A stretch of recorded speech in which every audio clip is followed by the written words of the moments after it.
Number 4. Chemical treatment.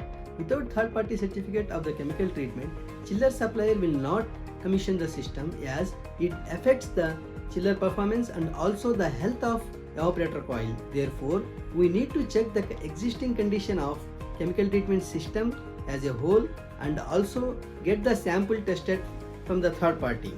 Number 5. Wall package. If proposed chiller capacity is same as existing chiller capacity, then existing pipe dia shall be suitable. However, we need to compare the existing pipe dia with proposed chiller inlet and outlet connection. Also, we need to discuss with the client about valves and strainers to be used as a wall package. Please be noted that motorized butterfly valve will be required if there is chiller plant manager.